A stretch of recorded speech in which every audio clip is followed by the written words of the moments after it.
Welcome back to my channel! Guys, ngayon sa video na to, ipapakita ko po sa inyo ang paggugupit ng isang straight cut na lalagyan po natin ng konting layer. Kasi po, ang buhok po niya ay kulot. So, kailangan po, at ganun po ako magupit. Nilalagyan ko po ng konting layer. Ginugupit ko po muna ng straight cut gamit po ang razor. Kasi po, ang razor po, ginagamit ko po yan kapag tuyo ang buhok. Pero kapag po basa, gunting po yung ginagamit ko. At mas madali po para sa akin ang gamitin ang razor sa pag-straight. Saka ko po lalagyan ng konting layer kasi po ang buhok ng customer natin ay kulot. At kapag nilagyan ko po ng layer, magkakaroon po siya ng body. Pag kasi po walang layer, kapag kakulot ang buhok ng ating customer, pag bumuhaghag, masyadong walang body kapag nagbuhaghag siya. So, kapag may konting layer, nagkakaroon siya ng body. Ayan po guys, at nilalagyan ko po siya ng konting layer na, konti lang naman po yan. Tapos po, ginamitan ko rin po siya ng thinning scissor kasi po, para po numipis yung dulo ng kanyang buhok. Hindi masyadong pangit pag bumuhaghag. Guys, yung ating customer ay ang gusto niyang gupit ay hanggang balikat.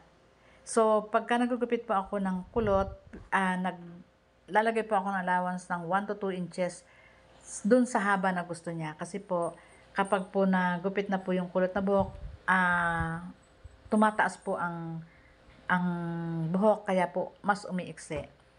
So, para po, pag sinabi ng customer na hanggang balikat, naglalagay po ako ng allowance.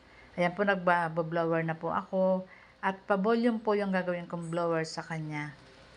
Ayan guys, yung customer po natin ay makapal ang buhok at black na black, wala pong color. So, hindi po naman siya nagpapariban kasi po, laging nakatali ang kanyang hair.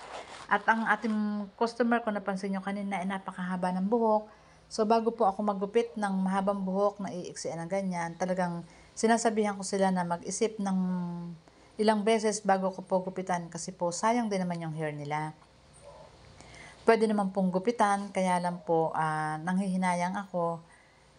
At saka kung mahaba pa rin ang gupit, okay lang. Pero po pag ganyan kaiksi, talaga pong sayang, di ba? Mahirap magpahaba. Pero sabi niya, nagsasawa na siya sa long hair, kaya po nagpa-short hair na lang po siya.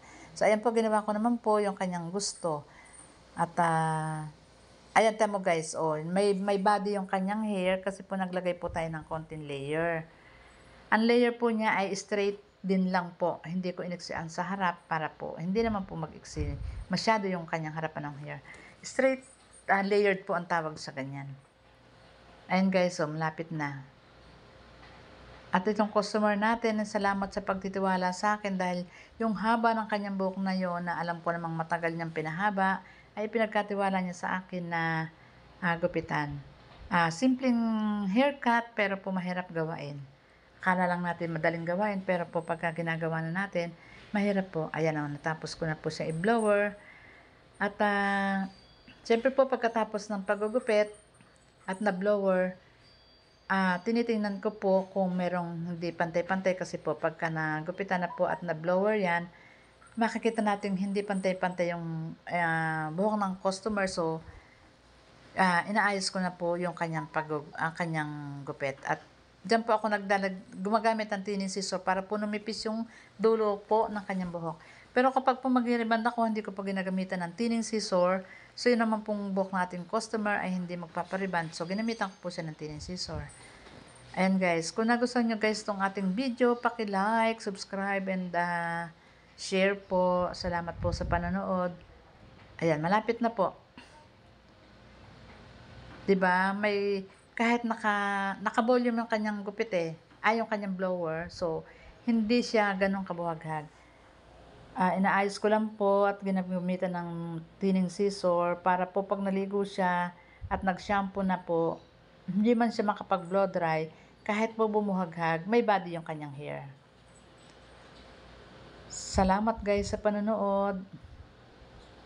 Sana po may natutunan kayo sa aking konting isinyer. Napakasimple po ng kanyang haircut, pero ang hirap po niyang gawain. Ayan, malapit nang matapos. 'Di ba guys, ang ganda ng kanyang hair. Ang lusog-lusog ng kanyang hair. Salamat guys. Bye-bye. See you next video. Gusto mo pabigo ulit? O, ayan. Tapos na po tayo.